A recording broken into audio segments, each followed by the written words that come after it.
Hey everyone, I'm Megyn Kelly. Welcome to the Megyn Kelly Show and happy Friday. Yes, it's Friday. Did this feel like a long week to you or a short week?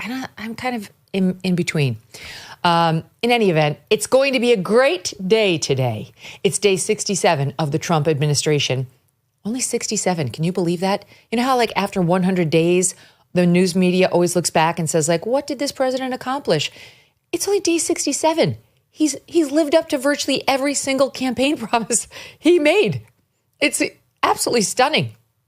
Through no thanks of the courts, who have been trying to stop him via leftist petitions to do just that at every turn. And we have breaking news on that in 1 second. But first, just let me give you a couple of the headlines we're looking at this morning.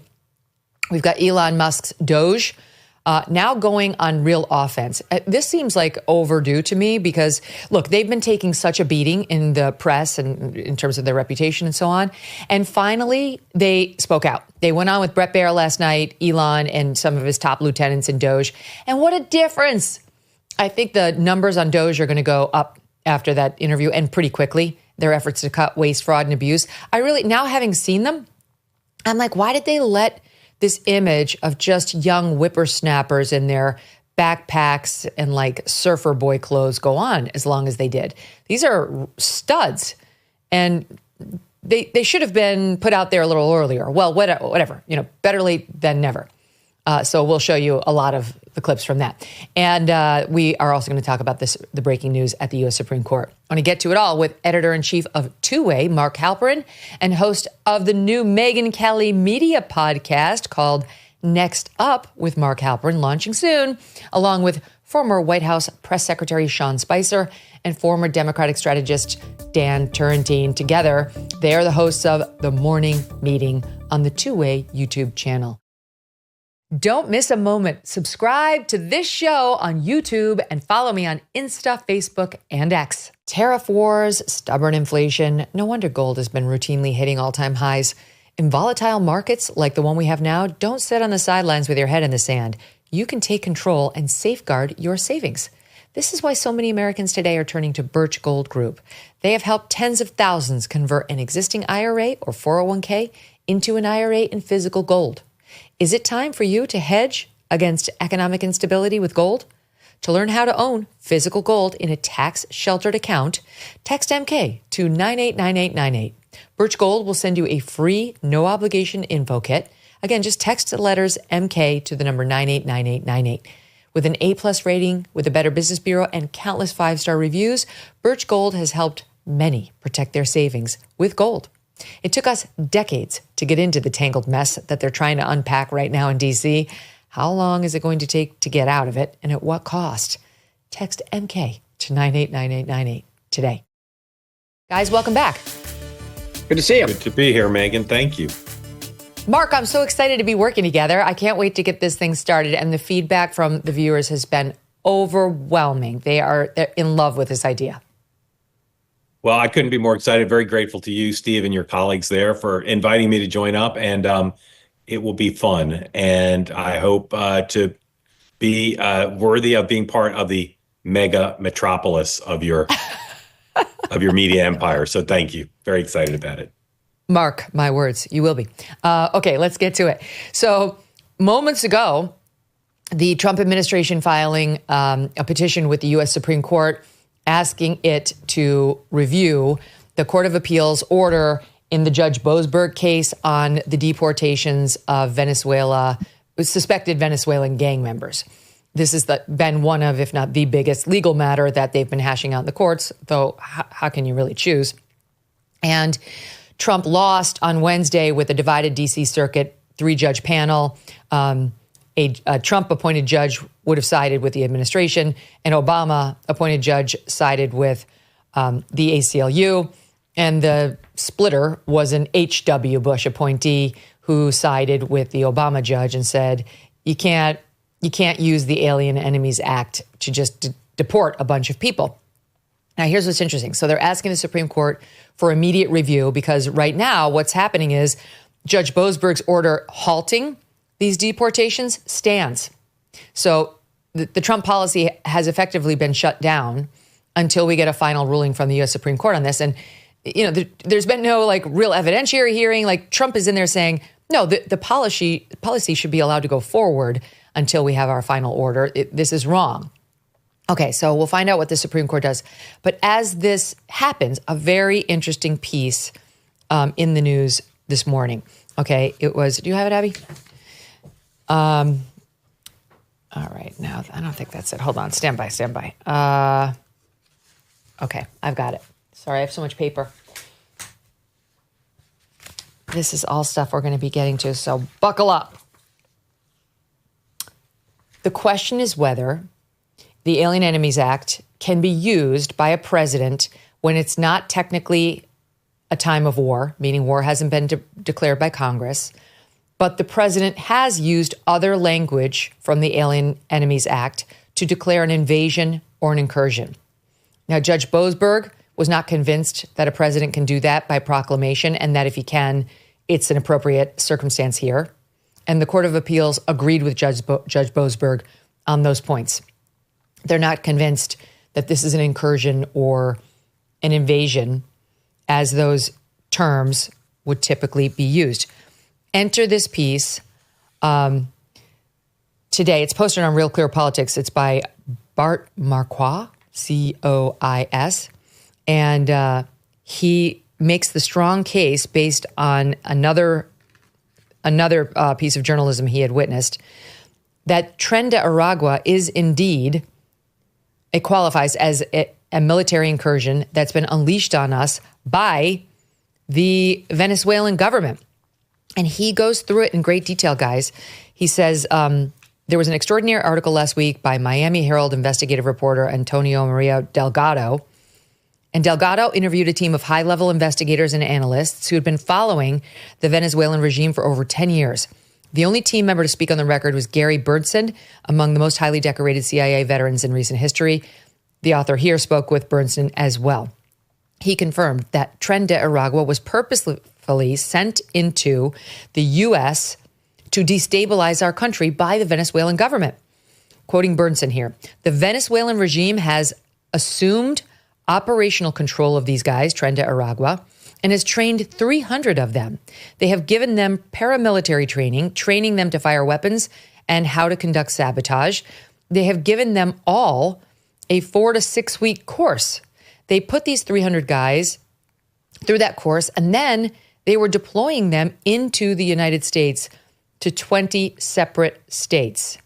The Berntsen confirming to the author here that sabotage includes arson, taking a look at the LA wildfires, the cause of which we still have not yet determined, and so on. The CIA, he says, doesn't have this information, according to Berntsen, because they refused to look at it. We tried to brief them about this 3 years ago.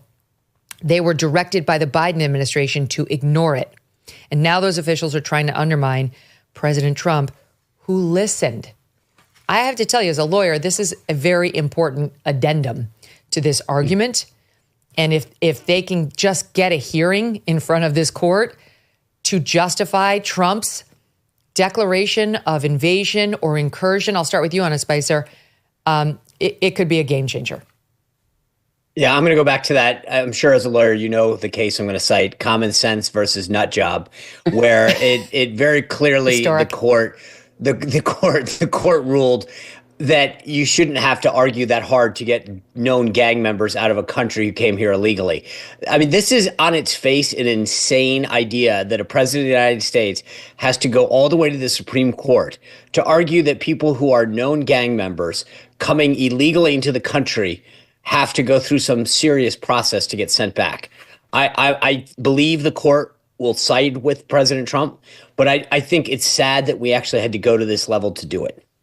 Mm-hmm. This clearly has the support, I think, of most Americans. The deportation plan in general, Mark, has the support of most Americans. Maybe they've got some questions on Tren de Aragua, but if so, that hasn't manifested in any polls I've seen. I think, the more dangerous the potential illegals are, the more Americans want them gone. But you tell me how you see it, because as a legal matter, it's tricky, but I think Trump's in the right. But the biggest matter will be politically. If the Supreme Court doesn't uphold the D.C. Circuit and allows Trump to do this, How does it play? Yeah. And if they don't allow Trump to do this, how does it play? Well, in common sense versus nut job, there's always in the law, right? There's always ambiguity, and we don't know how any of these judges or justices will rule. When you add in the overlay of politics, it becomes more complicated. I think there's two important things here. One, you've illuminated, which is super important, which is the actual facts. If those facts are true, you'd have to make it akin to the president striking the Houthis. No federal judge is going to say, I'm enjoining the president from striking the Houthis, because this is, for most Americans, and as a practical matter, it's every bit as urgent a war, in some ways more urgent, because it's right here at home, than the president trying to clear up the shipping lanes in the Middle East. So number one, the facts matter. And if those facts are close to true, he should be unshackled to do this. And these district court judges, I think, should show some humility about what they're interfering with, and stop acting like this isn't urgent. Number two, as someone who had federal litigation that lasted 20 years, I know full well how slow the wheels of justice grind. In this case, I urge every district court judge, every appellate judge, every Supreme Court justice to think about these cases and not treat them all like they're on the same conveyor belt of slow molasses moving. This one should get expedited and ruled on, so the president can deal with not just fulfilling a campaign promise, but dealing with something that's threatening the life and liberty and property of Americans, which is, yes, akin to a war. Here's how the D.C. Circuit Court of Appeals saw it, Dan. They said, we understand that the government is arguing that we've had these unwanted illegals come into the country unlawfully, and you're calling it an invasion or an incursion. But the court said those terms, as used in the statute, must be considered in their military sense. Now, already, as a lawyer, I'm thinking, okay, that's fine. Who has the ultimate say on military calls? It's the commander in chief. It's not Judge Boasberg. And it's not even the U.S. Supreme Court. And if you read the terms of the Alien Enemies Act, it specifically says that. I mean, the Supreme Court's already said we don't have jurisdiction to review commander-in-chief calls under this, but under very limited circumstances, they can review a couple of pieces of it. So in any event, that's what they said, first of all. Those terms, invaded or incursion, has to be considered in the military sense. And then they go on to say, okay, these words in the statute must be read to mean, quote, a hostile encroachment by a nation state, and concluded that these conditions do not exist because we haven't had a hostile encroachment by a nation state. Now, if this stuff about Tren de Aragua is true, that's a very different story. And Judge Boasberg had no right to shut down the commander-in-chief's call on this just with his pen. He hasn't had an evidentiary hearing at all. He shut it down saying, I believe they're going to win. And the D.C. Circuit Court said, yeah, us too. And now if the Supreme Court doesn't step in, this whole policy could be shut down, even though the Venezuelans really may be trying to send an incursion into the United States because Judge Boasberg thinks he knows better. Look, Democrats should not ever be on the side of criminals who are illegal immigrants. And I think the issue of immigration has bedeviled the party now for the last, 8 or 9 years. And I think to Sean's point, we have been on the wrong side of common sense issues the last couple months. And so I think the party's probably best path here is to support the crackdown on criminal illegal immigrants and just say, look, the justice system should work this out. We have rules and processes in place. Let's let it work its way, but not try to kind of like spike the football and look like we are on the side of protecting criminal illegal immigrants. It is in everyone's interest to get them off the streets. To Mark's point, poll after poll, here where I live in New York City, down in DC, they had the big arrest earlier this week. MS-13 has been terrorizing parts of DC where a lot of Democrats live for the last 10 years. And so where they're doing this, we should applaud Trump's efforts to try to clean up the streets and make America safer. Megyn, if I can, real quick, this is a win-win politically for President Trump. Yep. If the Supreme Court, which I believe it will, rule in his favor for all of the reasons that you kind of enumerated there, then it's a political win. If by chance the court at the highest level rules against him, I think at least on the MAGA base side, and I think for a lot of independents, after the 4 years that we were gaslit and told that there was no problem with immigration, that the border was sealed, that criminals weren't coming in, they'll give President Trump credit for fighting. And so, this to him is a perfect issue because there is no downside. There's a downside for the country. If the court rules against us, God forbid they make us bring criminals back into the country. But at the end of the day, I think this is one of those ones where if you're President Trump leading this, to Dan's point, you've put Democrats in a trap. They either have to side with you or with the criminals. Yeah, with the worst of the worst, at least in some cases. The Trump administration is asking for an urgent review at the U.S. Supreme Court. And my understanding is, though, I'm going to have to go back and check this, but my understanding is it's potentially the case that Chief Justice John Roberts will be able to grant that. I know he can either at least grant them urgent review. My only question is whether he can actually, without the support of at least 4 justices in this circumstance, reverse the temporary restraining order being blocked. Anyway, I'll find out. But this is getting hotter, this whole case. And now it's going up to the big boys and girls who actually will have the final say. And one of the reasons why that's good is because I've made this point on this case before, but the Supreme Court's more aware than anyone, Mark, that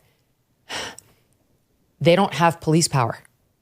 And that the only thing that gets us to comply with their rulings is our general respect for the rule of law, for one another, for this sort of implicit agreement we have to live as non-barbarians in a country where we've agreed that there's this through line that will keep us all within the certain bounds of behavior.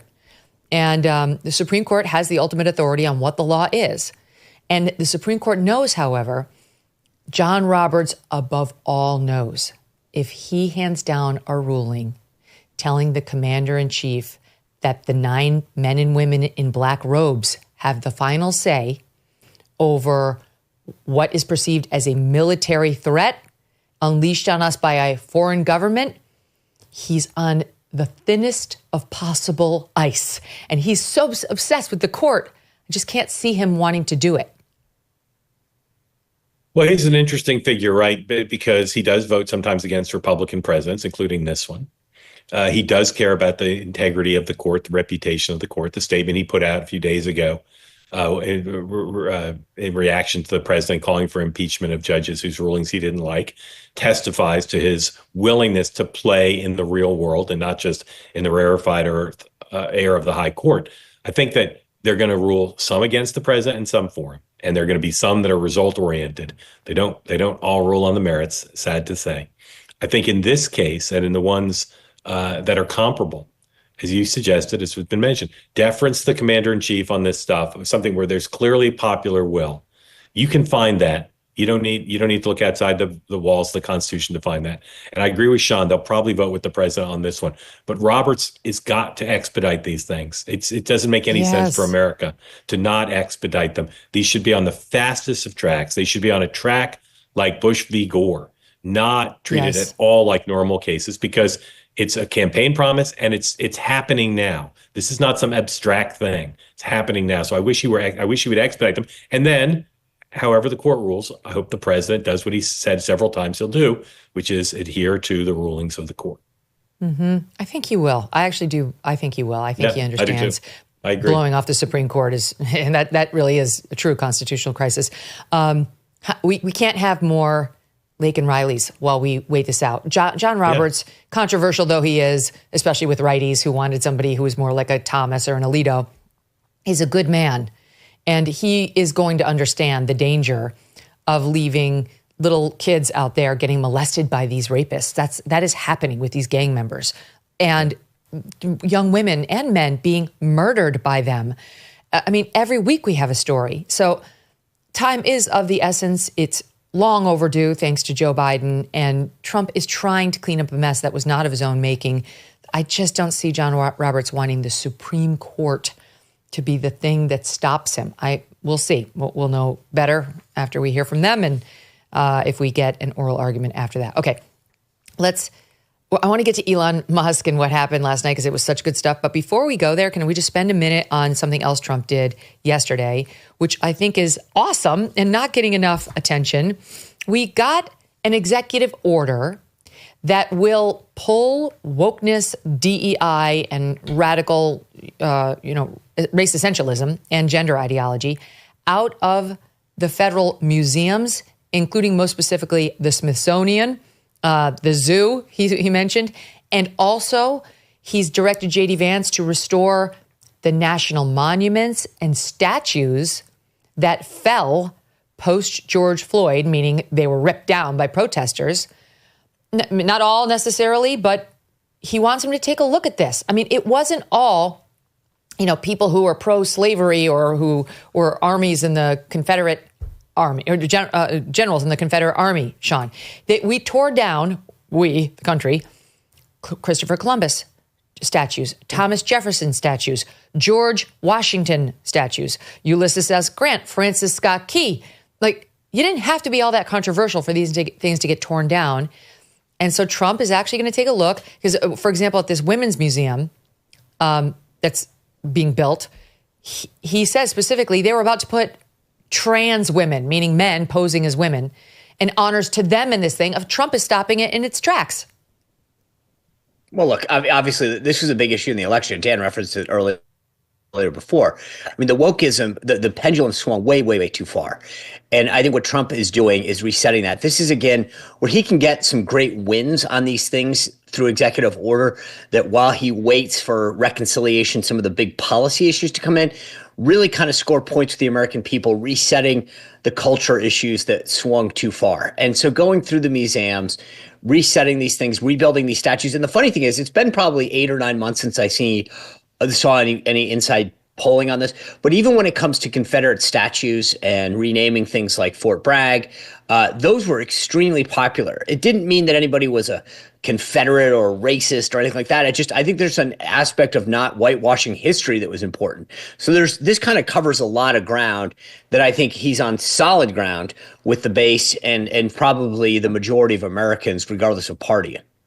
What he's doing, Dan, is he's actually having J.D. Vance take a look at the Smithsonian and the zoo, et cetera, and he's having Doug Burgum, as Secretary of the Interior, take a look at public monuments, memorials, statues, markers, and similar properties that have been removed or changed. He says to perpetuate a false reconstruction of American history, et cetera. He can't go after state monuments. He can't go after, the Museum of Natural History had Teddy Roosevelt out there.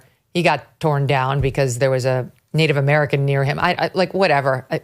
There's just been a lot of tearing down. He can't, if it's a local thing, he doesn't have jurisdiction, but the federal land stuff and federal monuments, he does. Here are a couple of examples on what he's concerned about.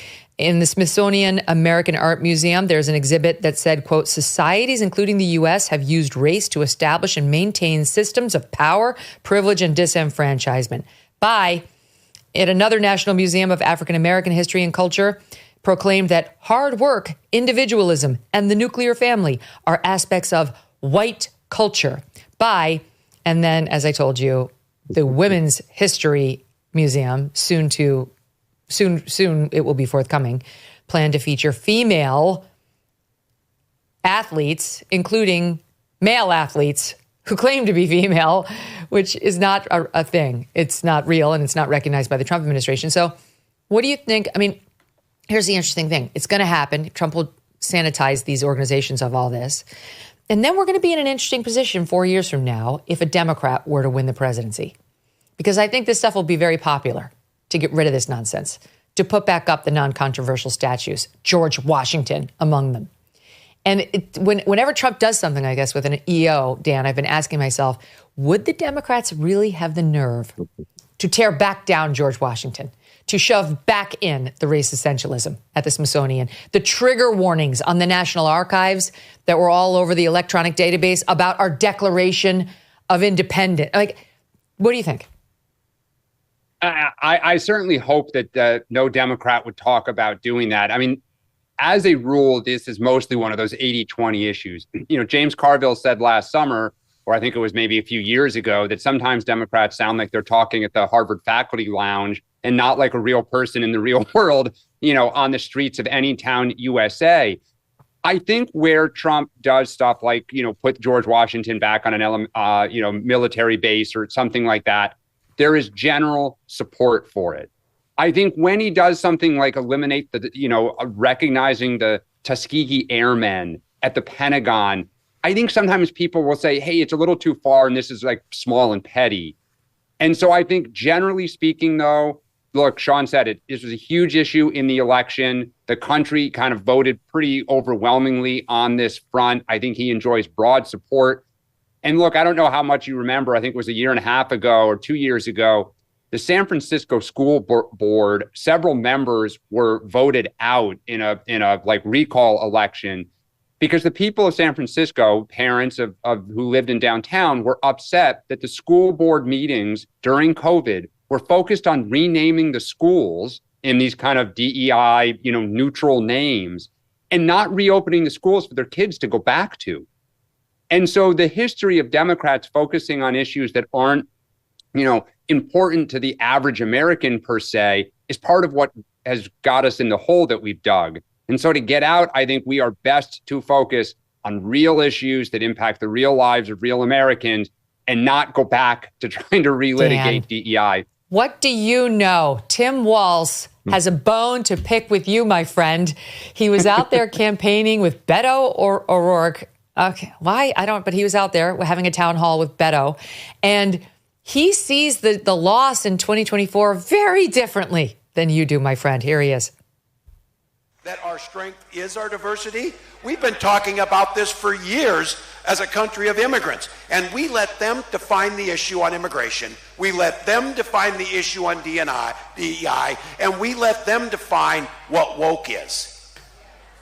We got ourselves in this mess because we weren't bold enough to stand up and say, you damn right we're proud of these policies. We're going to put them in, and we're going to execute them. Lean in, he's saying. Lean in to all those messages. Sean agrees. Sean says, yes, go for it. That's how we all feel. I have his back. Lean in, brother. and more of Jasmine Crockett, I think we can all agree, except for Dan.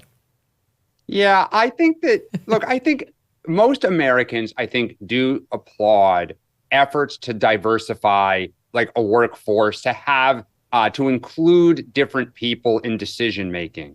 Like, I think companies, and there's a lot of research that you do get better outcomes if you have, different aspects, different slices of America at the table. I think where there's real objection is on the E, the equity, the idea that you're going to specify 30% has to be X and 30% has to be Y, not who's most qualified, not who is the best for that position.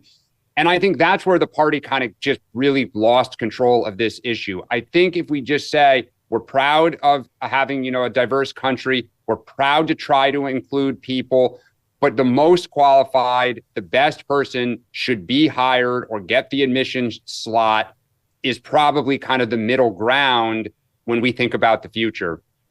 On Governor Walz. Yeah, go ahead. On Governor Walz, I didn't understand why he was picked originally, and nothing he's done since he was picked has cleared up my confusion. On the question of these policies, your viewers understand the central role these issues played in the election. I think part of the challenge for the part of the country that still doesn't get it is the media, for the most part, still doesn't get it. And when you ask about, will a Democrat change it back? Well, if they rename Dulles Airport Steve Bannon Airport, maybe they would change that back. But most of these things I think will be very difficult to change back because the energy in this country is not with this frog boiling in the water move towards a fetishizing race and gender.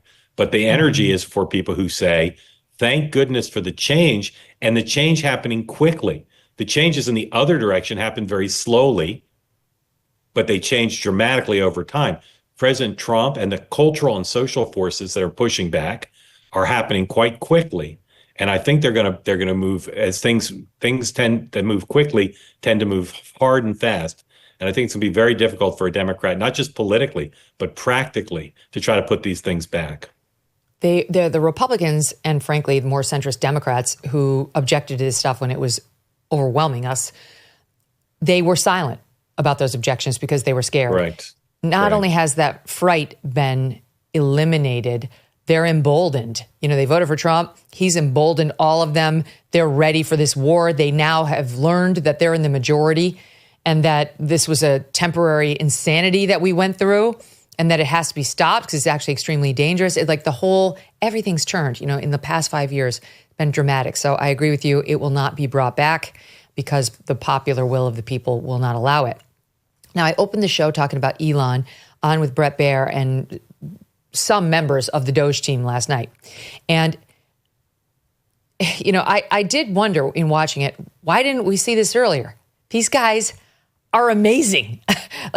This is exactly, we should all be on our hands and knees at night, thanking God that men, and I presume there are women too, they weren't on the set last night, are willing to take time off from their real jobs and real lives and do this for us. They were all really just public servants. Go ahead, Sean. But to your point, the caliber of these people, when he was talking about, when Bret Baier was telling him, so you co-founded Airbnb, you're the CFO of Morgan Stanley. The credentials of these people. We talked about this a little on the morning meeting this morning, that it was the illumination of just it wasn't like, finding some buried treasure. The guy was like, we found out that the Department of HHS has 40 CFOs. 40 CIOs, Chief Information Officer. There are 4.6 million government credit cards and 2.1 million employees. There's obvious things that are like, that doesn't make sense. That doesn't compute. 8,000 American federal workers can retire in a given month because that's all the system can handle, because it has to take a manila envelope going down a mine. That's how many envelopes can go down in a month. That's insane. And the idea that they were talking about utilizing common sense, technology, reforms, efficiencies to allow the government to run better. And even Elon, when it came to Social Security, made it very clear that 40% of the people who call the Social Security hotlines were fraudsters trying to steal the money of American retirees. And what they're trying to do is put processes in place to protect the American consumer from fraud. It's something that I agree with you. I was like, where has this been? I wanted to hear this for the last 70 days. And I finally am here. I was excited. I was fired up. I hope they do more, because I think that the more people hear about not only what's really goes on in government, but how it's being corrected, the more support DOGE and Elon will get. Here's just a little bit. You mentioned this in your last answer of Joe Gebbia, the Airbnb co-founder and DOGE Digital Retirement Project guy. Here he is, Satan. Now picture this. This giant cave has 22,000 filing cabinets, stacked 10 high to house 400 million pieces of paper. It's a process that started in the 1950s and largely hasn't changed in the last 70 years. And so as he dug into it, we found retirement cases that had so much paper, they had to fit it on a shipping pallet.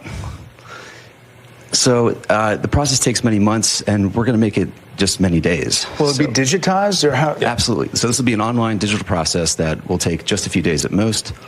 And I really think, it's an injustice to civil servants who are subjected to these processes that are older than the age of half the people watching your show tonight. So we really believe that the government can have an Apple Store-like experience, beautifully designed, great user experience, modern systems.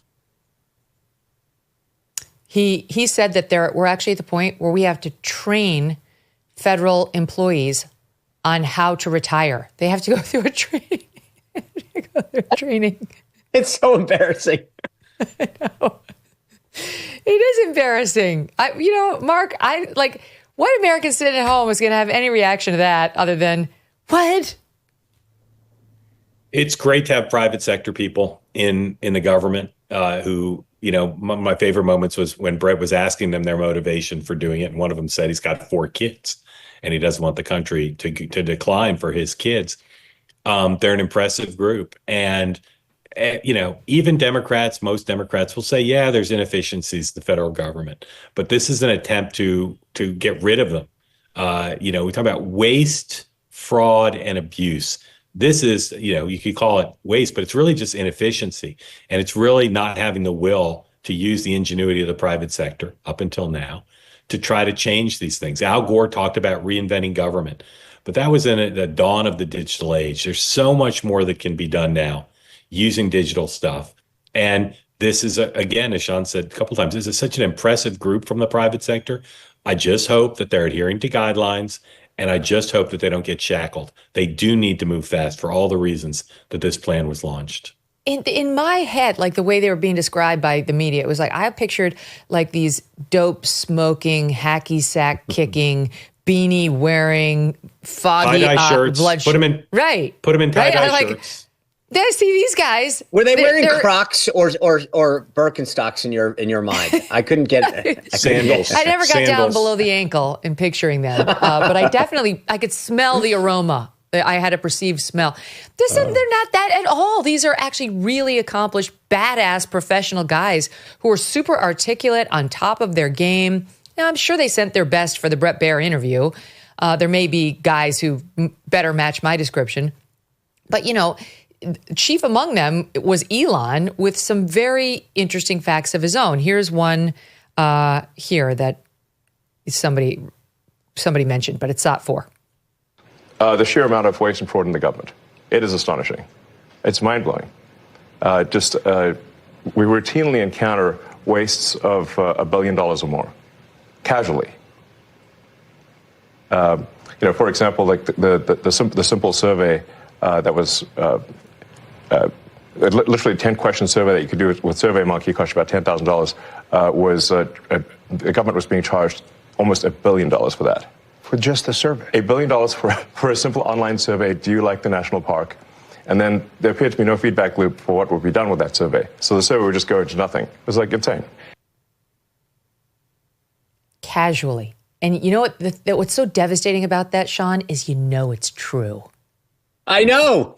I've been in the military for 26 years, in and out of government. I mean, it's finally good hearing someone articulate what I've known to be the case for decades. Yeah, and just be honest about it. That's like the Social Security thing. Everybody can understand that too. Why are we sending Social Security checks to people who appear to be 120 or an infant, which is what Elon was saying. He was like, we're sending checks to infants. And he was explaining exactly how they do the fraud. Someone has a baby and they steal their own child's Social Security number and they use it to get some sort of payout from the federal government, and they ruin that child's credit because they just don't give a damn. Here is Steve Davis, who was called the CEO of DOGE, though he didn't seem totally comfortable with that label, speaking to some of that issue in SOT 6. No, the amount of issues that were with the Social Security system are enormous. As an example, there are over 15 million people that are over the age of 120 that are marked as alive in the Social Security system. And that's an accurate figure. Yes. Correct. 15 million. Correct. This has been something that's been identified as a problem, again, pre-existing problems since 2008 at least, from an IG report. So there were some great people working at the Social Security Administration that found this, 2008, and nothing was done. And so 15 to 20 million Social Security numbers that were clearly fraudulent were floating around that can be used only for bad intentions. There'd be no way to use those for good intentions. And so one of the things the DOGE team is doing is carefully and very methodically looking at those and making sure that any fraudulent ones are eliminated. Well, that is shocking, but also not. And here's my question. I'm going to play one more aside on Social Security, Dan, but this question's coming to you on how are the Democrats going to object to this? Everybody knows what a money suck Social Security is, along with Medicare/Medicaid. We all know that. We all know we're not going to make a lot of progress, if any, on our national debt unless we get honest about what's happening there. Nobody wants us to touch the retirement age. We get it. It's political poison. But this stuff we can do. we can do. But the Democrats are saying no to DOGE, no to Elon. He's evil. Here's the second soundbite on Social Security with a guy named Aram Moghadassi. He's a DOGE engineer. I'll say the two improvements that we're trying to make to Social Security are helping people that legitimately get benefits, protect them from fraud that they experience every day on a routine basis, and also make the experience better. And I'll give you one example is at Social Security, one of the first things we learned is that they get phone calls every day of people trying to change direct deposit information. So when you want to change your bank account, you can call Social Security. We learned 40% of the phone calls that they get are from fraudsters. 40%? That's right. Almost half. Yes, and they steal people's Social Security is what happens. Is they call in, they say, they claim to be a retiree, then they convince the Social Security person on the phone to change where the money's flowing. It actually goes to some fraudster. In 67 days, they figured all of this out, Dan. Why would the Democrats stand in the way of these fixes? So I think the important thing for the party is they need to split what is common sense from what is questionable. I think what they're talking about here, and I actually saw this morning too, they're talking about trying to upgrade the Social Security software and computer systems, which are literally decades old, just because they haven't received the funding. They want to migrate it to a new platform. Where they're trying to do stuff like stop fraud, I ran government relations for H&R Block. And I know a lot about the IRS and fraud. And they're absolutely right. It's the Russian mob. It's all sorts of people who try to steal your Social Security, file returns, falsely before you do and get your refund. And but by the time you realize what happened, it's too late. Where they're trying to do that, we should say that is good. It will also give us credibility with the public for when we say time out. This might be objectionable. And one of those things is, I know we all say, okay, cutting phone service and making you have to come in makes sense to try to deal with fraud. Sure, if I live in New York City, I can walk down to the Social Security Administration or take the subway or a bus. In lots of parts of this country, it is hundreds of miles to reach it. And the elderly, it's hard. And some of them don't drive. They have medical issues that makes movement challenging. And so when Democrats say, wait a second, you need to offer those telephone services. There has to be a way for them to verify and get through. That is where I think the public will say, yeah, okay, all right. But if all we do is always scream no and everything, it's a huge problem. And I actually thought, look, we're making some headway, we Democrats, with Elon's favorabilities coming down. But to your point, Megyn, those were real people. They were uncomfortable. They looked anxious. There's empathy and sympathy as they talked because they're just regular, real people trying to help. And that, as Democrats, is something that we need to recognize. I mean, it's the same party that didn't stand for the little boy who got the badge and became the honorary Secret Service mate. So I don't think they're going to feel for the DOGE agents. But here's why I think, Mark, they're not going to give an inch on DOGE or Elon.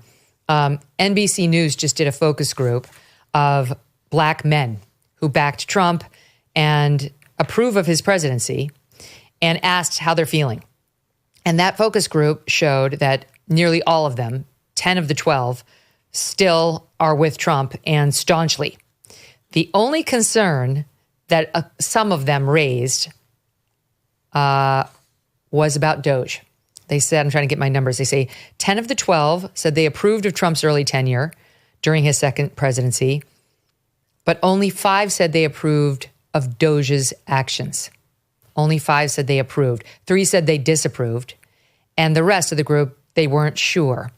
So if I'm a Democrat who really just wants to win back power, I see something I can exploit here. And I'm not sure I want to do anything to give DOGE credit for anything, even if it would be good for the country. Well, except as Dan said, they need to have credibility. I think we've all wondered why what we saw last night, those very articulate spokespeople for this effort, were not out sooner.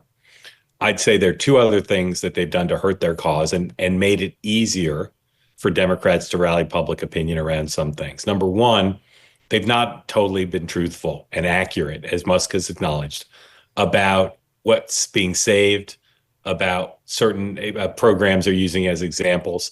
and they've not quantified it or qualified it accurately. And that's allowed the press, which is hostile to DOGE, and those Democrats who want to be against it to be against it.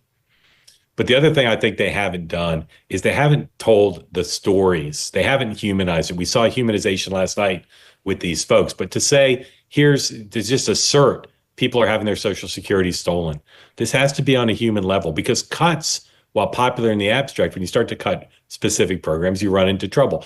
I don't think the Democratic Party has a plan right now. They're all over the map about how to deal with this.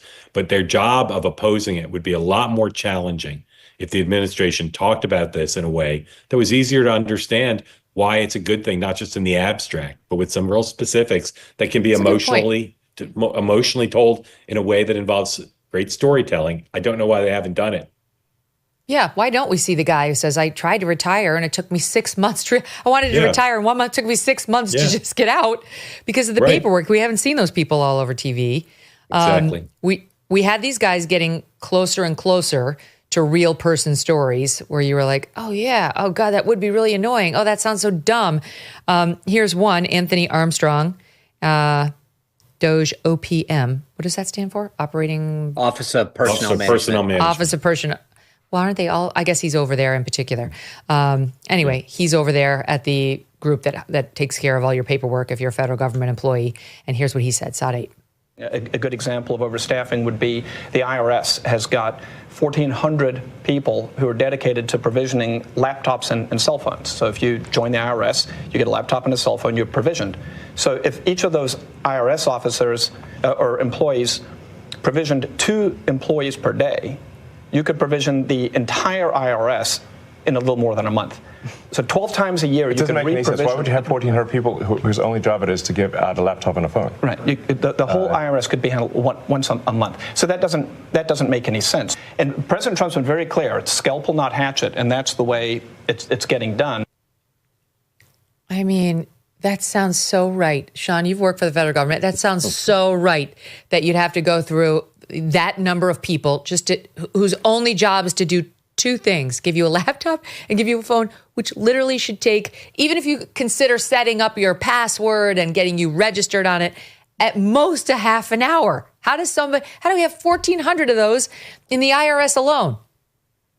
Yeah, well, the scary part is that they're not alone. There's probably 1,400 people who do various other tasks. And as a guy who, look, I'm all about tech support. I've learned that you just power things on and off, and that's the extent of my tech support. So I get it. I appreciate that, and I welcome it. But I think 1,400 is a bit excessive. And unfortunately, it's not, like I said, you go to HHS and they talk about having 40 chief information officers, 40.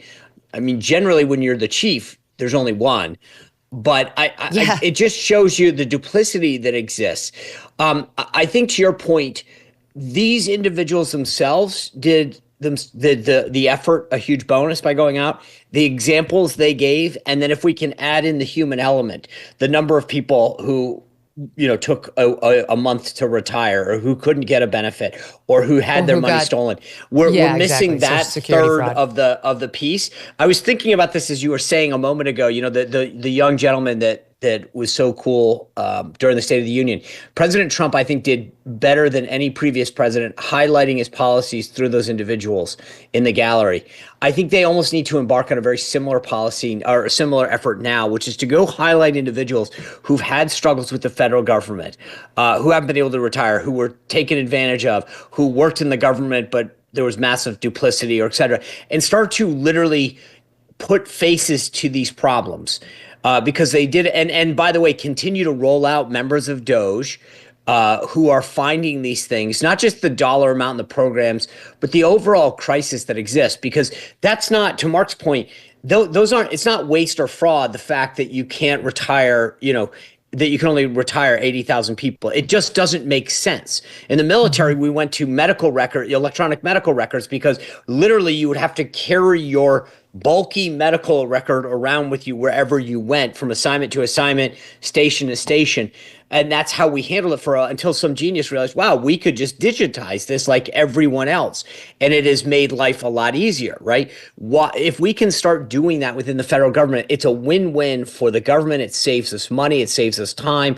It cuts down on bureaucracy. In fact, I'm sure, as one of those gentlemen alluded to, the federal workers themselves would probably like to go that route as opposed to climbing up 10 file cabinets high to grab somebody's record from 1979. So or have to get training on how to retire. How to retire. It's the least amount of time you want to take on new training. Personally, I think they should just move all these records onto Signal. Could make everybody's life easier. Nothing more secure. That's right. I'd get at it in. We'd all get at it in. The best people nice. use it. All right, stand by, guys. I will be right back, and I want to play you an extraordinary exchange with Elon. Let's talk about that car you own but don't use. The one you're paying to keep registered and insured that's just sitting out there taking up space out front, and it's not doing anybody any good. You have a choice. You can give Cars for Kids, that's Cars with a K, a call and have them take care of it for you.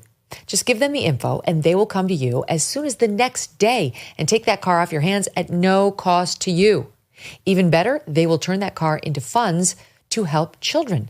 So visit Cars with a K, 4kids.org/MK. That's Cars with a K and then the number 4 to donate, or just call Cars for Kids directly at 1-877-CARS4KIDS and they will get that car picked up quickly. Plus, you can get a tax deduction and a vacation voucher. These guys have been around for 30 years. You've seen the ads, right? They've done this over 1 million times. Call now or head on over to Cars, K-A-R-S, the numeral 4, and then kids.org/MK right now to get this done. Carsforkids.org/MK. That's Cars with a K.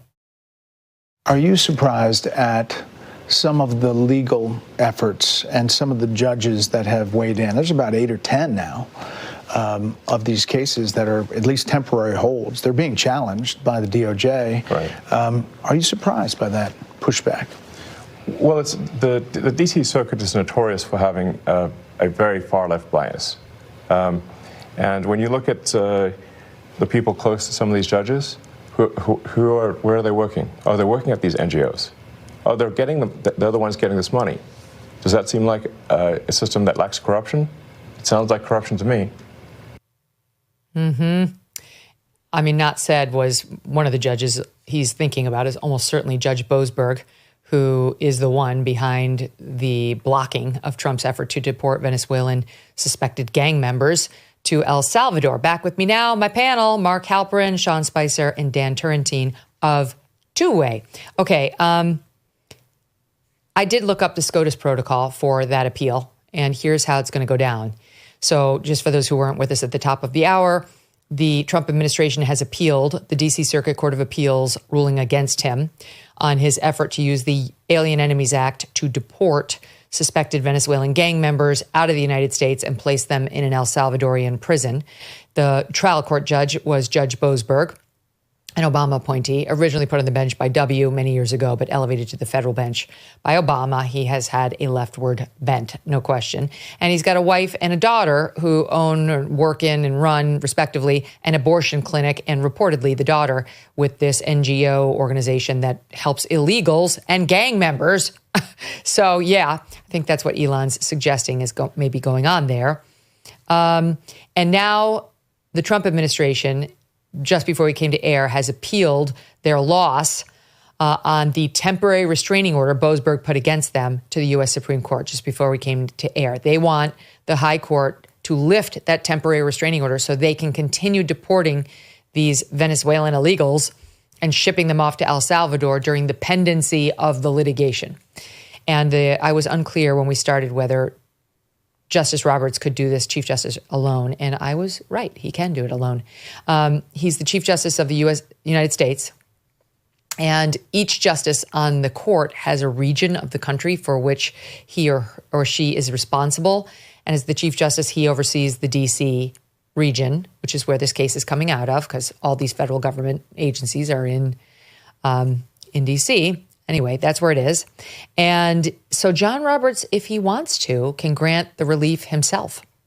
He could, with the stroke of his pen, lift the TRO and say, have at it, Trump. And then the case would go back down to Judge Boasberg for litigation on the merits. You know, they would hash it out. It's not a final adjudication, but it is on the TRO. It's in a form of relief that he could grant to Trump. Or he could say, I'll give you an expedited briefing schedule in front of the United States Supreme Court at large. And so we'll keep the pedal down, but we'll let all 9 of us decide whether you can do this.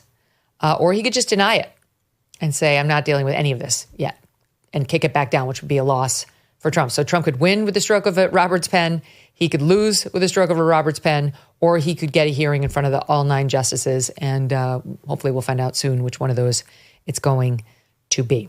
Okay, Elon Musk sat across from me in September at the All In Summit and said one of the main reasons he wanted Donald Trump elected and was willing to serve and was talking about forming DOGE and finding the efficiencies was his experience as really a rocket scientist, right? As a rockets guy, and talked about how it takes longer to get the permission slip, in his words, to launch a rocket than it does to build the rocket, and how insane it is, and how, you know, you get fined $40,000 for dumping potable water, like water that one could drink. You dump it out of the spaceship when you got back, and the government would swoop in and fine you for it. You say, well, what do you mean it's potable water? Why am I getting fined? That comes out of the sky. Why if God drops it, is there no fine? But if I drop it, I'm getting fined. Well, that's just the rules. That's the way. Well, what do you mean? Like, I'm trying to get us to Mars. Why are you hassling me this way? Like, my daughter could come by with a little garden pitcher and do the same thing. You're going to fine her $40,000. This is what he was dealing with. And he had it up to his eyeballs, which is why he's now doing all of this, the red tape. And for those out there thinking it may just be a Republican issue, think again, because Ezra Klein of the New York Times, who's on this book tour, making a bunch of stops, swung on by Jon Stewart's podcast, I guess. I don't follow Jon Stewart at all, and it makes me a very happy person. But there was the following exchange. Watch. Step 4 has to review and approve and award, again, planning grants, not broadband grants, planning grants. Step 8 is states must submit an initial proposal to the NTIA. Then, is that the result of their $5 million planning fund? This initial I assume, proposal? But then what was the 5-year plan? And what the fuck did they apply for? What was their NOFO? Like, if the 5-year action plan isn't the initial proposal, then what's the 5-year action plan? Forget NOFO. Okay. MOFO. Step 10, states must publish their own map and allow internal challenges to their own maps. Wait, who's challenging it within the state? Well, organized interest groups, environmental groups, like I don't know who specifically, but literally anybody. This is, right. I want to say something because it's very important I say this. This is the Biden administration's process for its own bill. They wanted this to happen. This is how liberal government works now. This is a bill passed by Democrats with a regulatory structure written by Democratic administration. Okay. Step 12, states must run a competitive sub-granting process. Oh my fucking God. At step 12, after all this has been done, I'm speechless. This is the $42 billion expansion of broadband internet service under Joe Biden, which has yet to connect a single household. Ezra Klein there detailing how in the end, only 3 of the 56 jurisdictions that did apply for it actually finished the process by the end of 2024. I mean, this is devastating. And you know why? I mean, you guys tell me, I'll let any of you take it. This is why I think Trump's approval ratings are at a historic high for him, and why the direction of the country numbers are so positive for him is because everyone knows this. They didn't apply for broadband internet expansion, but they've had to deal with the federal government when their tax refund didn't come.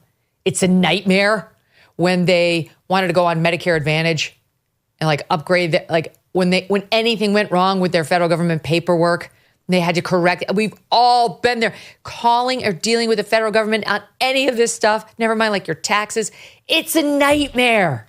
So what Elon's saying, the Doge guys are saying, and Ezra's saying, it all has the ring of truth. And I do think, like, while Elon's getting battered and bruised, the people are generally going to back this. Maybe they feel a little bad about the layoffs of the federal employees. Maybe they just don't really like Elon because he's brash. But they like the cleanup in aisle 7. Who would like to take that? Well, it's even worse than that, right? So that just laid out the stupid process and the amount of money we wasted on broadband. And people look at that and say, I had my own experience with like some tsetse fly in the backyard when they wouldn't let me put a shed up. But then they also look and go, wait a second, isn't there a thing called Starlink that you can get for like $8 that you don't even need to do all that, right? I mean, it's worse than even that example that Ezra Klein was going through. That's just if you wanted to, what it takes to lay down broadband and do this. But then you go, okay, that's stupid enough as it is. But there's actually an alternative that's costs like no money, and that's linking up to Starlink, getting you internet, not having to lay down all that.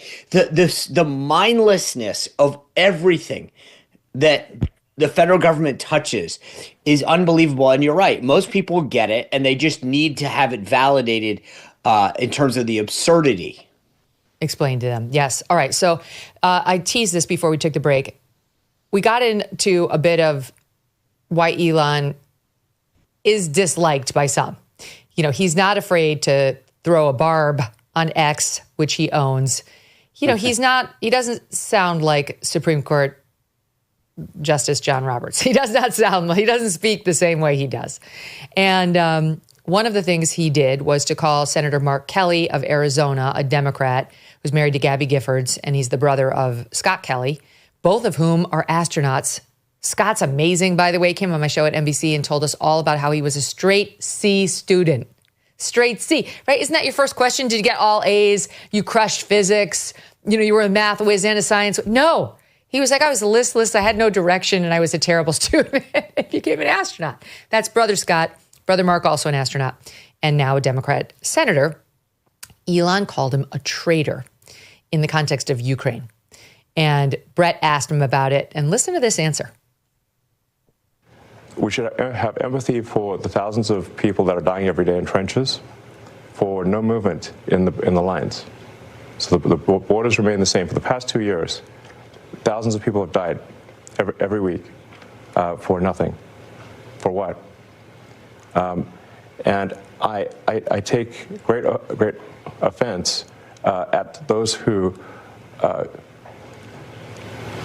put the appearance of goodness over the reality of it.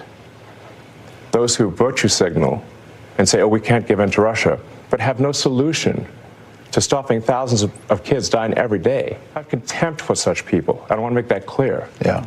So you're optimistic. Because they're virtue signaling, and their lack of a solution means that kids don't have a father. It means that parents lost a son.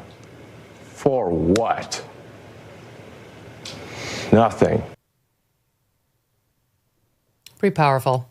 Mark Kelly came in his crosshairs because he posted something on X about having just returned from Ukraine and how, in his view, it was very important that we stand by Ukraine. He wrote, everyone wants the war to end, but any agreement has to protect Ukraine's security. Can't be a giveaway to Putin.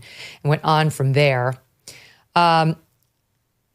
Here again, I have to say, Dan, I think the American public is with Elon. I think the American public, while they have nothing but empathy in general for Ukraine, they realize where we are, that this thing needs to end, and that we can't keep throwing good money after bad as Americans. Well, I think there's two things here. I think generally speaking, President Trump ran on trying to end the war in Ukraine. And I think you're right. Even within the Democratic Party and the Bernie Sanders kind of base, there is a desire to focus and spend money on problems at home, not necessarily abroad, although aspirationally, as you say, people would like Ukraine to be protected. I think where Musk gets in trouble is when he makes statements like that. People died because Russia tried to invade Ukraine, and they're trying to defend their homeland, right? So I get why they've dug trenches and they're doing everything they can to resist a country that's trying to take it over. I think when Musk does stuff like in the interview, say, this is a revolution, we're trying to revolutionize things. Yeah, the public doesn't necessarily love that language. I mean, this goes to like Joe Biden trying to suddenly become FDR, right? That's not what a lot of people signed up for in 2020. And so I think Musk, to your point, is brash. I would never bet against him as a businessman. He's unbelievably successful, to state the obvious, but he's rough around the edges. And I think as he wades more into politics, whether it's trolling people on X or kind of forcefully interjecting into politics, you get the good, but you also get bad that I think, you have to be willing to digest. But I think his numbers are coming down. He is the wealthiest man in the world with conflicts, from here to kingdom come. I'm not saying they don't care about that. Well, I actually think they do a little bit. George Soros.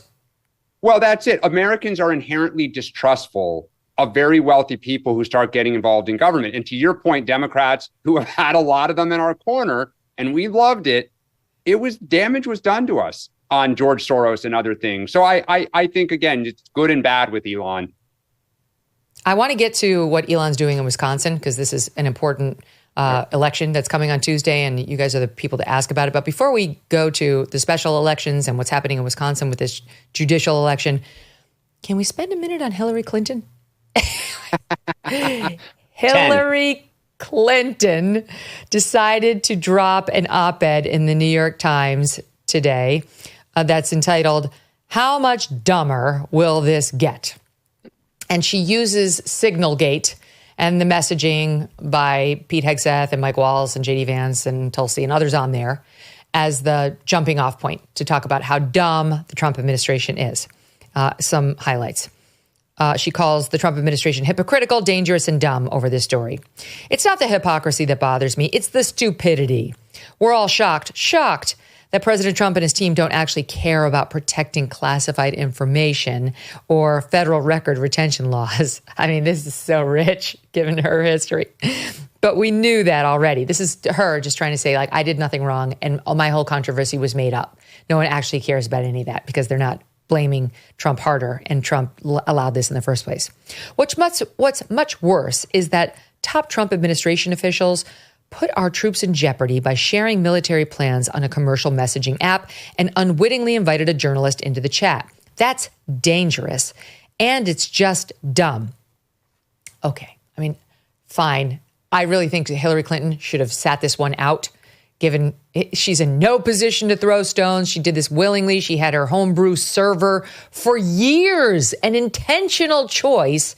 Actually, we do need to stop and take that one for years, an intentional choice that she's trying to be like, no one really gave a shit about that. This is far worse. This unintentional mistake that was done by adding in the journalist. And yes, they intentionally chose Signal to have the discussion on, but we've already heard in recent days, Mark, that this was a means of communication used by the Biden administration. I just think she should have had Bill write it. She should have had some friend of hers on Team Blue write it. Someone other than the person with this brand of problems. Well, in Arkansas, we have a word for it. We call it chutzpah. Look, Dan knows Hillary Clinton better than I do, but you can hear her voice in that thing. That there may have been some ghostwriting help, but that's her. And she has the rare honor, along with Kamala Harris, of losing presidential elections to Donald Trump. And she will never get over it. And I understand why you're saying she shouldn't have been one to write it. But it's a pretty good enunciation of the view of tens of millions of people about what's going on. And the Clintons, both Clintons, they just love the national town square. They don't want to be away from it. I will also say that she has, not just because she lost to Donald Trump, but because of her worldview, she has a genetic inability to stay off of the stand to criticize him. It's in her craw. She cannot help herself. And I'm surprised that she's been relatively low key in the first 100 days here, because she is, I know from talking to her friends, she's very engaged on this in a day-to-day capacity. Here's what really galls me, Sean. She writes that as Secretary of State under Obama, she used smart power, while Trump is now using dumb power. As Secretary of State during the Obama administration, I argued for smart power, integrating the hard power of our military with the soft power of our diplomacy, development assistance, economic might, and cultural influence. None of those tools can do the job alone. Together, they make America a superpower. The Trump approach is dumb power. I believe she's talking about, among other things, Ukraine, where she was Secretary of State when we went over there. And to say we meddled in their election is to understate where we are today as a result of that meddling, in part, for which she takes no responsibility. She just talks about how smart she was and the way she manipulated the world and how dumb Trump is, who's now, again, having to clean up a massive Democrat-fueled, if not made, but at least fueled mess that's cost countless numbers of lives. Yeah. If she still has that reset button that she handed Sergei Lavrov, maybe she wants to take a do-over on this op-ed and get a reset there. I mean, this is the woman who literally brought a reset button to try to make a joke over our relationship with Russia and wants to lecture somebody else about that. I really wouldn't go there.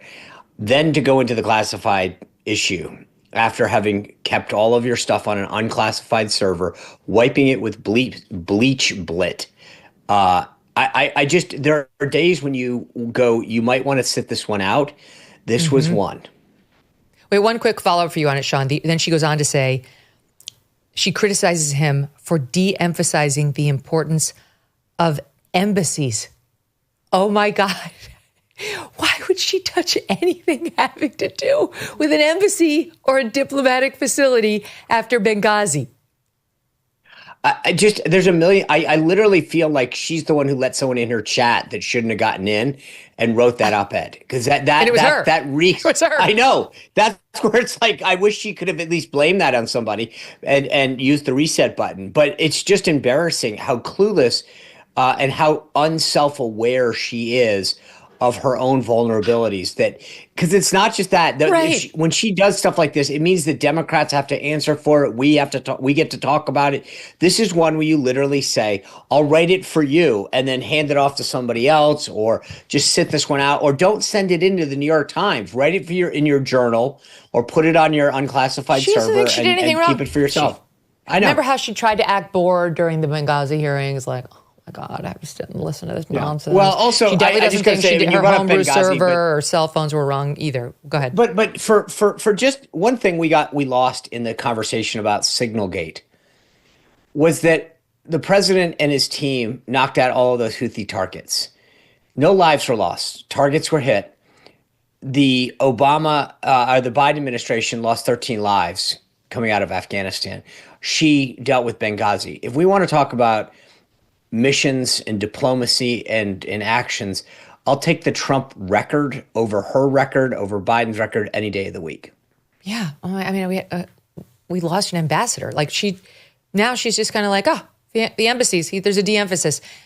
Would you like to have the embassy conversation? Because we could do that. We could definitely get back into it. You purported to be bored about it. I know you like this thing, Dan. How did you like this thing? So I actually loved it. I will fully admit all the things. Yes, all the things that you guys both said and Mark, that she may not be necessarily the best messenger for the reasons that you guys all said. But I think she fully believes it. She's throwing punches. And I think the party has sat around frozen since Trump got elected. They're exhausted. They don't know what to do. They're questioning, all their strategies and tactics the last 4 or 5 years against Trump. And I think to Mark's point, she sits there and Hillary Clinton is, if nothing else, one tough SOB. And I think she's just like, gosh darn it, we need to stand up and start saying stuff, and I'll do it. And I give her credit. I mean, she knows exactly what we're saying are all the warts about her, and she's not going to be our candidate in 2028. But she is trying to give some steel to the spine of Democrats to just say common sense, as we see it, stuff, and get in the game and start trying to go at him instead of just sitting around in the fetal position getting rolled. Dan, do you think your donors on the Dem side or House rank and file House members were excited to see that op-ed in the New York Times this morning? I think they were probably not excited to see the name for the reasons that we all just, but I think they probably say, all right, she's getting off the sideline. Like, I think, and we may get to this has been the best week for Democrats probably since August of last year. Kind of optimism going into the convention. There was less coming out of it.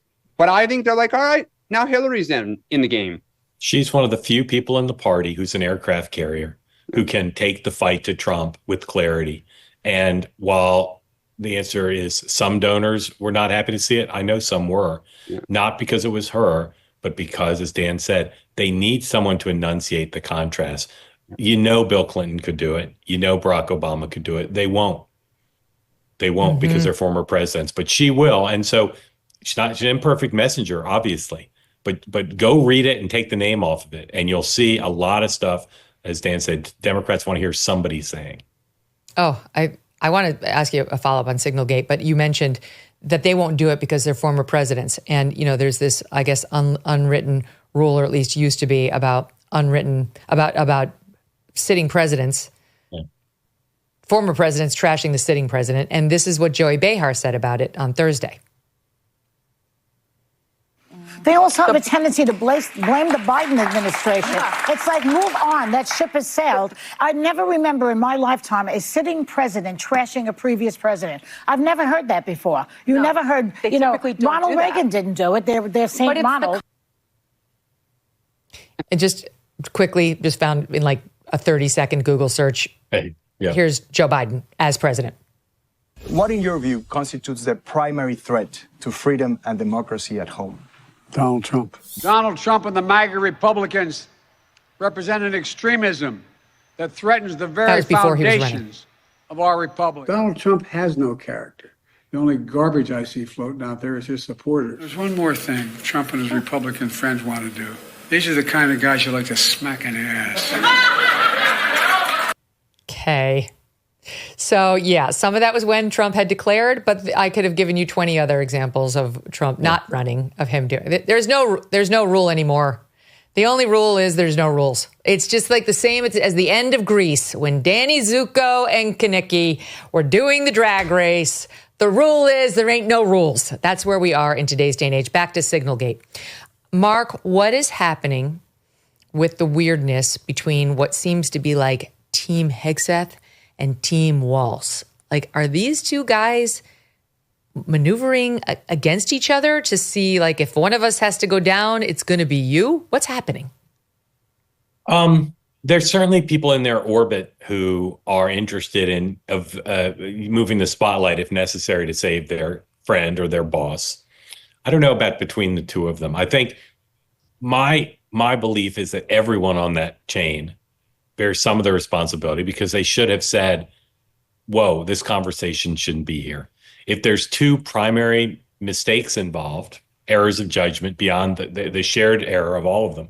One is allowing Jeffrey Goldberg on the chain. Still don't know how it happened, but the National Security Advisor is taking the blame for that. And for many, that's the big sin. And so Walz is taking the blame there. But the other is the sharing of information that almost everybody I know, including Sean, because we've talked about it on Two-Way, doesn't believe should have been on Signal. And that falls primarily on the Secretary of Defense. So they both have primary responsibility for one of the things that went wrong.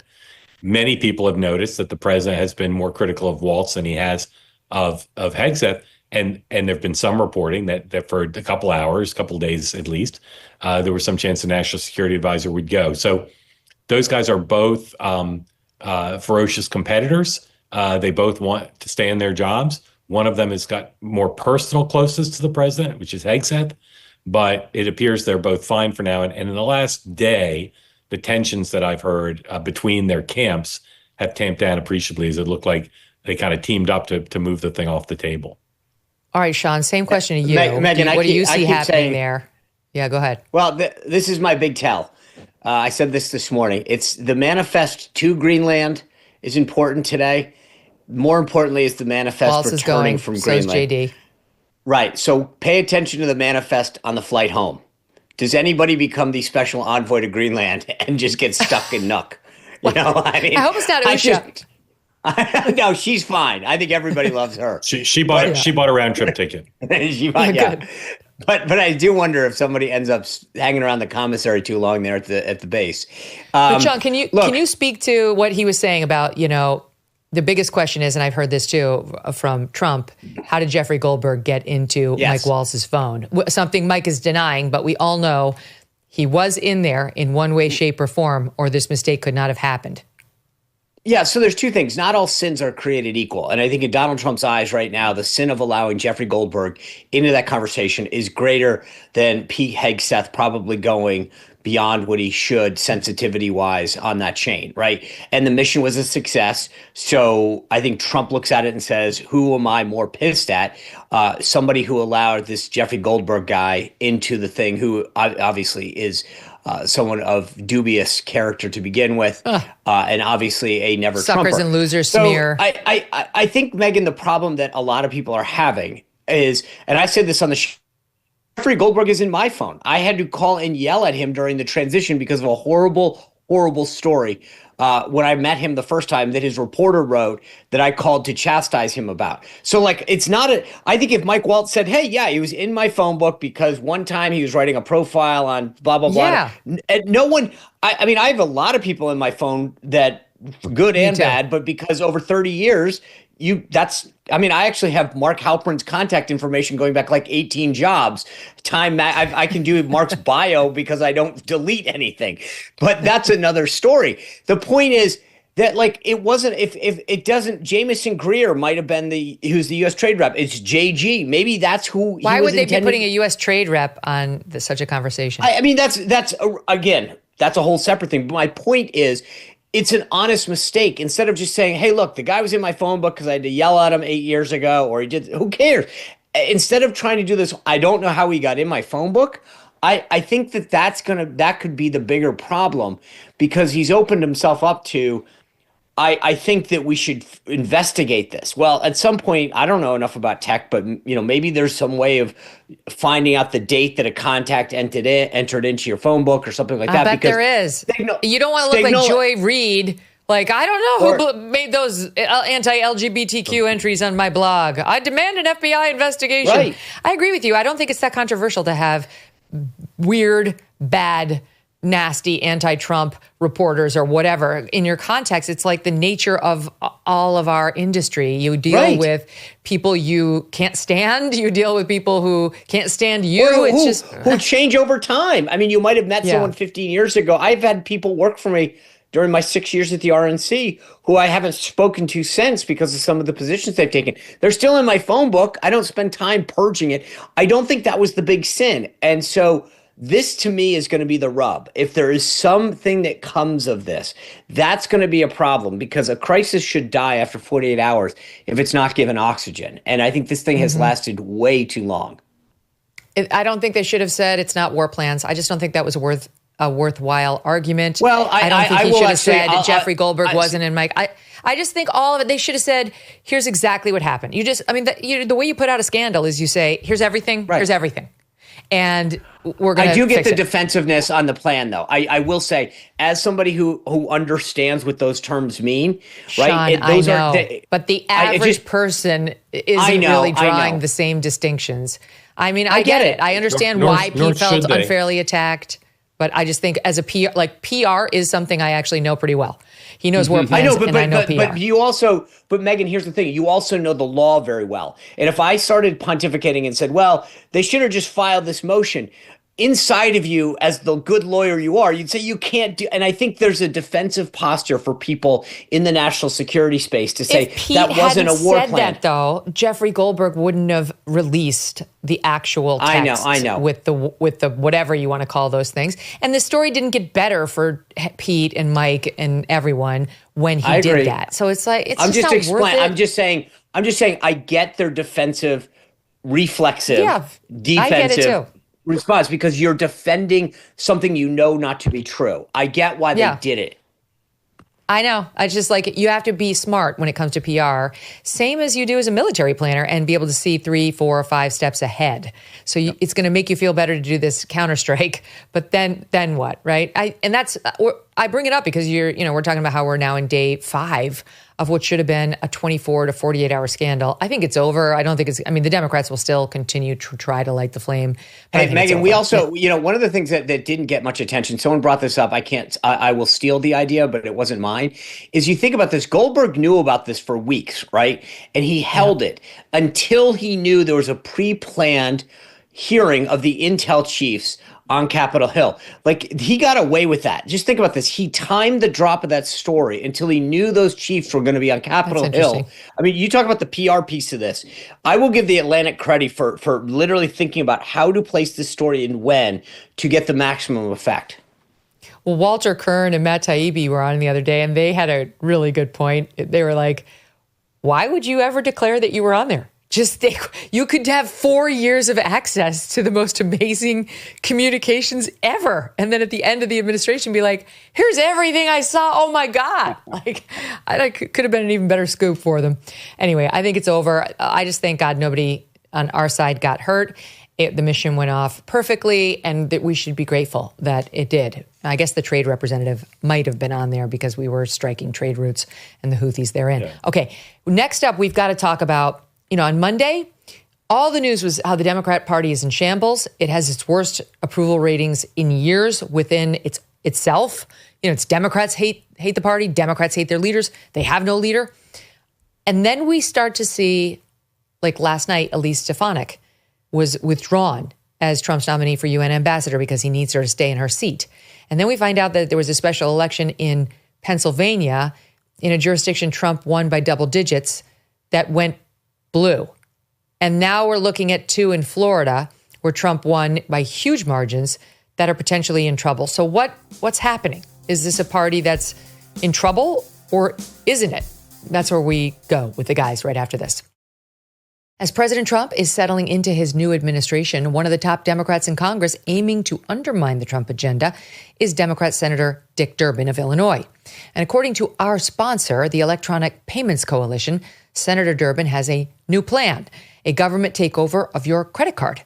Today, Americans have thousands of choices in credit cards, but they say Senator Durbin's plan will result in less competition and less security, which means more risk for your credit and your identity.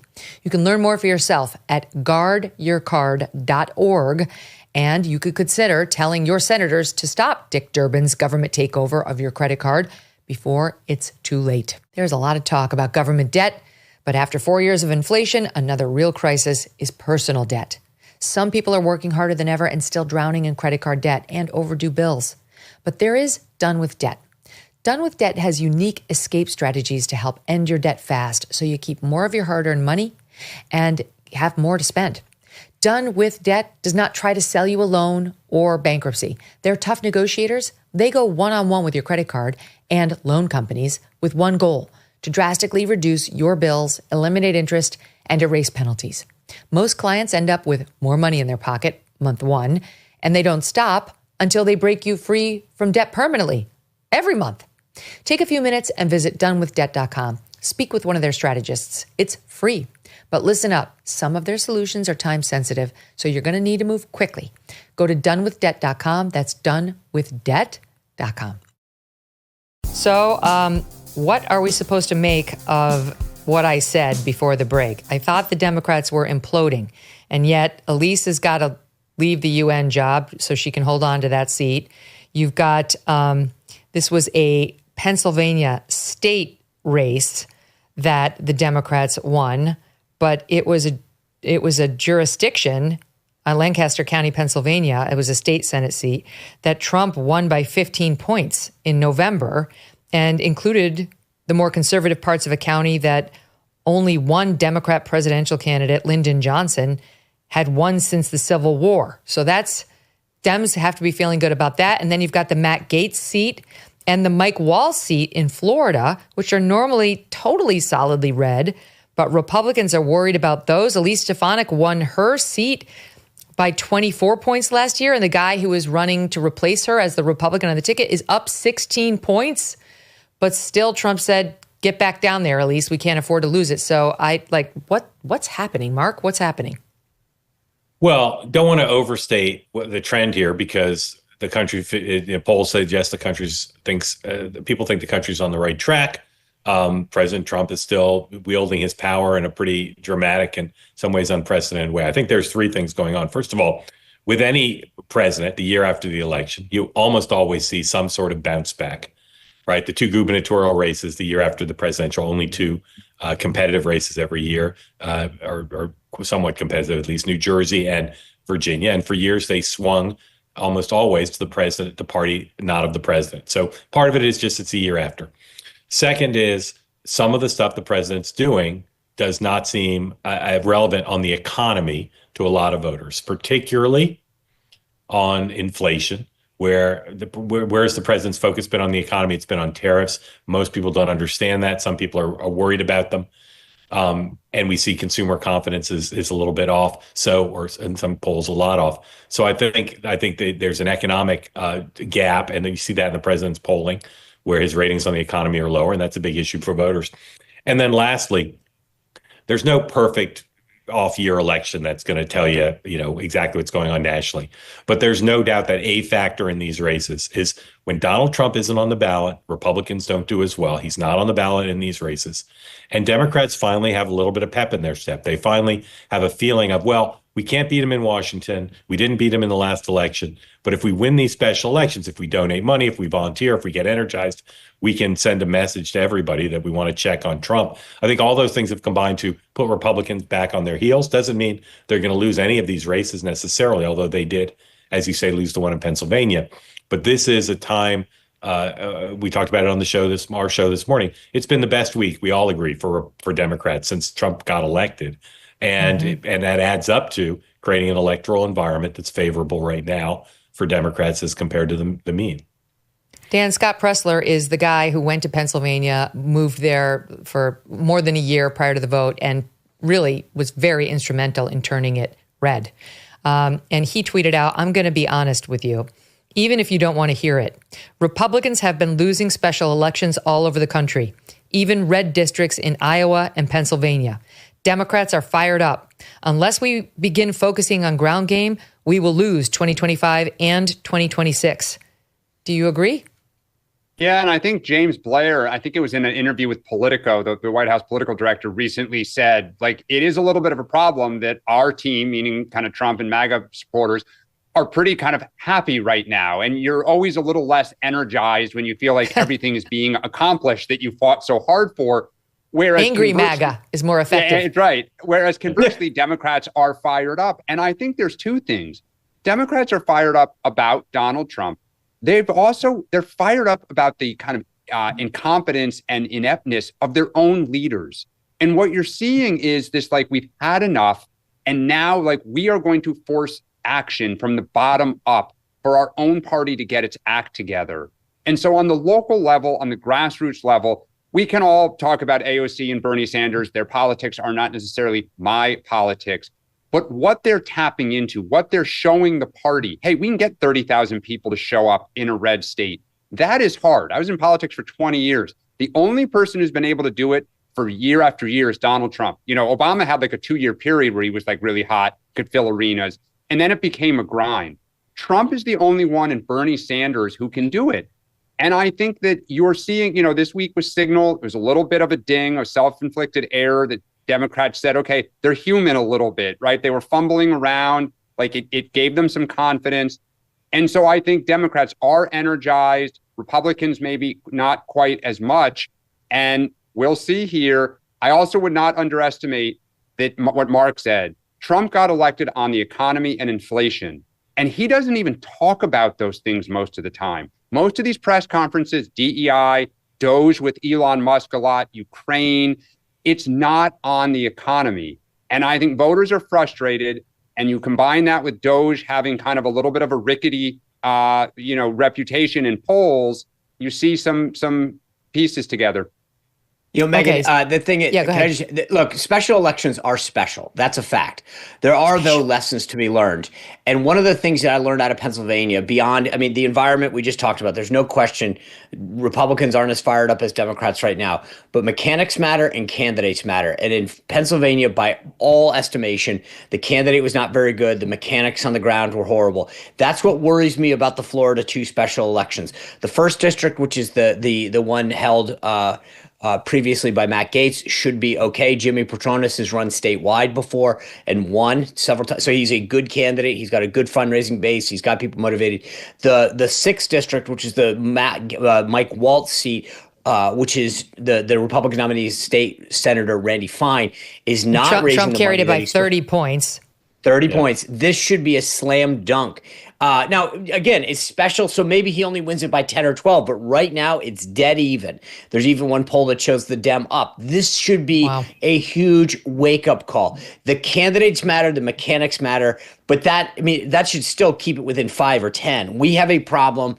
Scott Pressler is absolutely right, and that's the thing, is that at some point you can, those things matter for a few points here and there. We got a bigger problem, too, in terms of keeping the base motivated. Well, it won't be long until they get angry again. That's Republicanism. There's always somebody disappointing you. Go from fat and happy to angry in a big hurry. Yeah, it's easy. The Wisconsin Supreme Court race we should spend a moment on too. I can't believe the amount of messaging I get on a daily basis about this race as somebody who lives in Connecticut. Like, why am I getting this online and everywhere? Elon's doing his, you'll get $1 million if you can show me that you voted. You don't have to tell me who you voted for. He's doing that thing again, going back out there. Everybody's sounding very alarmist on this thing. But the Democrat is up, and by a lot, according to the latest poll, where her name is Susan Crawford. She's up against Brad Skimmel, and it's 50-42, according to the latest poll of likely voters, 500 of them, although Wisconsin, they say, is like impossible to poll. So what's going to happen there, and why does everyone care so very much? And is it redistricting that this court is going to have the final say on?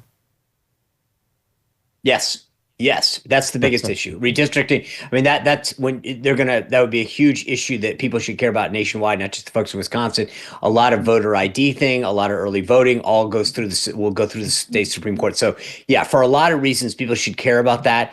I think there's no question Democrats have the edge going to this. This is going to be a turnout thing, and that's why you're seeing Elon, Don Jr., others try to make the case, teletown halls, personal visits, et cetera.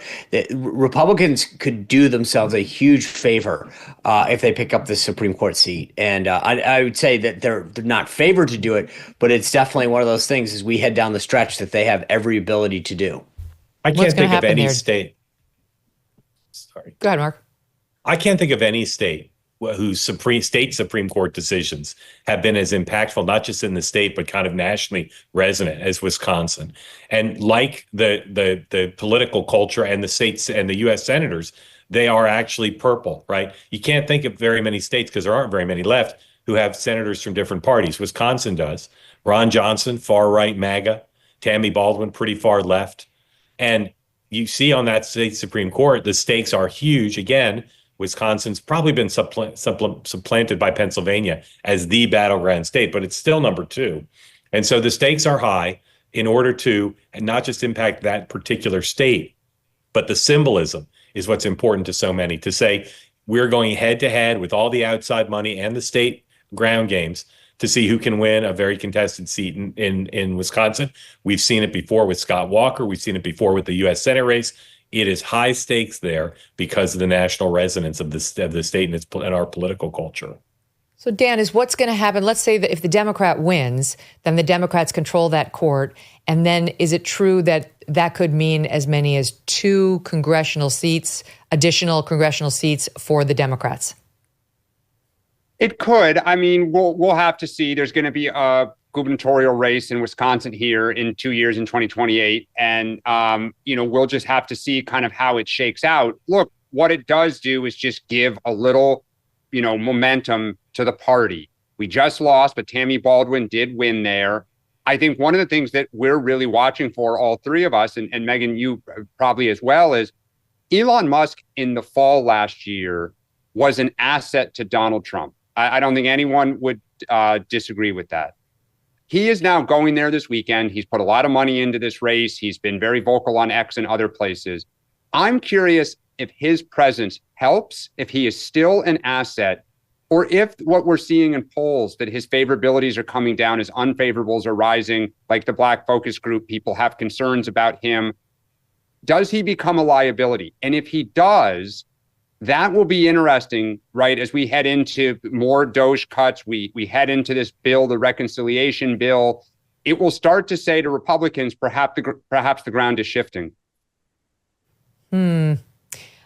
I don't like the chances in Wisconsin, but I'm heartened by the fact that the polls in Wisconsin are never correct. I mean, it's just like you can't, it's like having no poll whatsoever. So I suppose anything could happen because Trump won it. So, you know, it's not like there's so did no... Ron Johnson, so did Scott Walker. It tends to break to the right at the end, but that assumes a strong ground game. And as you know, these off-year ones are just so reading electorate's very difficult. So I mean, you're absolutely right. That's the one piece of hope. The GOP has to learn to win without Trump because, you know, he's not going to be on the ballot again. I mean, I know there's some Bannon talk, but he's not going to be on the ballot again. You guys, it's a pleasure. Have a great weekend. It's so great to see you. Thanks for sticking with us. Great to see you, Megyn. Thank you again. Great to see you. Thank you. Wow, so interesting. Aren't those guys great? If you would like to weigh in on the show, you can email me, Megyn@MegynKelly.com. And today is the day to go to MegynKelly.com because there you can register for our once-a-week email. We call it the American News Minute, and it gives you all the week news in 60 seconds or less, plus some fun highlights of the show and some Strudwick antics, and I think you'll really like this week's Strudwick update, among other things that are newsier. Thank you all so much for watching, and you have a great weekend, too.